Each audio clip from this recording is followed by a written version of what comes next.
Hey everyone, welcome back. I know a lot of you, or a lot of us dentists, we are always hearing, what I hate about the dentist, like, and we have to, of course, listen to that. But today I want to tell you what I hate about the dentist. Let's get started.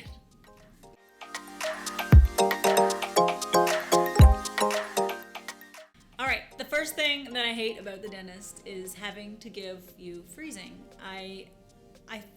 I feel that I'm pretty good at it. I really go out of my way to make it painless. In fact, I like to say, sometimes I will be your painless Peggy for the day, and I promise I won't hurt you, but I have to say that every single time. And I really, although I put a lot of my focus into that, it's really not something that I like doing.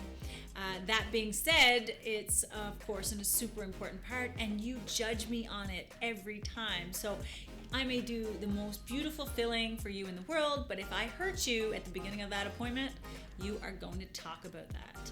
So it's really important that I do a great job, and one of the ways that I do it, a couple of my little tricks, I guess, to make it painless for you, is that I leave the topical gel, one of our assistants, she calls it the jelly, just the topical gel in your cheek a little bit longer than you may have experienced before. This really numbs the upper layers of the gum tissue, and when I go in to give my first little injection, those upper layers of the gum tissues are already numb, so it's going to be pretty painless. Once I get a little bit of the anesthetic in, then it goes to the next layer, and then I can inject into that layer. So that's how I do it. I just kind of always have a little bit of anesthetic ahead of where I'm injecting, and I do it very slowly. So that comes to the second part of how I do it painlessly, is to go really slow. It's going to seem like I'm in there forever. You're gonna be like, oh, another one? But please bear with me, because I am doing this for your benefit. I am making it painless. And so I want, again, the entire experience to be great. And so I am going to leave the gel in, and I'm going to go extremely slow. Number two, the next thing that I really dislike doing is really that part where you're having the rubber dam on and you have to stay open. I know you have a hard time. It's a hard time staying open, but one of the things that I hate is that I have to keep asking you to open. You have no idea that your jaw is closing. It's interesting because I'm extremely fearful of my teeth, my fingers being bitten, so I'm pretty quick to tell you, but that jaw, whatever it just sort of starts to relax, and it's like, oh, can you open a little wider? I even think I say this sometimes, like when I'm with my kids, sometimes when I'm looking in their mouth, I'm just like, open wider, open wider. So we dentists and dental personnel, we get a little bit tired of saying open wider, open wider. So some of you, of course, you have jaw problems, or you have a tired jaw in your dental appointment. We actually have these things now called a bite block, and that's sort of a little prop. And like we would jack up a car just to kind of help work underneath it, we do the same thing for your mouth. So it's just a little rubber. It's very soft. It's not like a hard jack, and it just gently opens, and you rest your teeth on the opposite side that we're working on, rest into it. And a lot of people feel that it's very comfortable. I discovered this as a patient in dental school when I had to have an emergency root canal done as a student, while the fourth year dental students were partying and celebrating the fact that they had just finished their exams, and they had to rush down to the clinic and do an emergency root canal on me, and this is a true story. So my jaw being having a lot of TMJ issues, I could not stay open. So very early in my career, I learned that the bite block, or the mouth prop, is a really great way to help your patient feel comfortable. So if I find that you're closing, I am certainly going to put that in your mouth, and so please forgive me, but also please forgive me for asking you to open multiple times. Number three reason why sometimes I really get frustrated with dentistry is the rubber dam. And every time, I've given you the freezing. So this is sort of the worst parts of the appointment. I give you the freezing. Now you're like, oh, it's so numb. And now I have to tell you, I have to break the news, you're going to have the rubber dam. Rubber dams, just so you know, are the most incredible invention and help beautiful thing that we use in dentistry. It's really important when we're doing white fillings especially, or any kind of dentistry where you want the dentist to be able to see better. If you think about it, would you want a surgeon, so you're having a surgery on your, somewhere in your torso and in the operating room, would you want the rest of your body to just lay all out there naked? I don't think so. You would want a drape, and if you think about it, if you've ever seen, of course, everybody's watched all the emergency hospital shows, but anytime a surgery is occurring, they always drape and protect or isolate the area that they're working on. We do not want to have every part of your mouth exposed while we're doing this procedure. The materials are very hydrophobic, and we really don't, hydrophobic means they're afraid of water, by the way. And they are not designed to be exposed to things like tongues that are completely curious and nosy and dramatic, I might add, which is going to get me to my next point.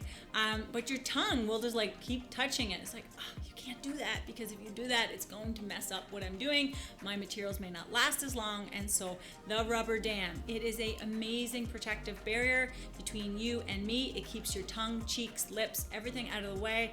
It prevents the materials from getting wet, which, like I said, they're usually hydrophobic, and it also improves your doctor's visibility. And what do you want? You want your dentist to see well. So bear with us while we place a rubber dam. Number 4, I would have to say the next thing that I really hate as a dentist are tongues. They are completely annoying, I'm not gonna lie. They're wet, they move around, they're not stable. They are nosy, completely nosy, curious, I guess, but nosy. And the most dramatic, if you could think of a tongue as like a little human, drama queens, okay? Like absolute drama queens. Who in the heck wants a drama queen while you're trying to do a very detailed procedure?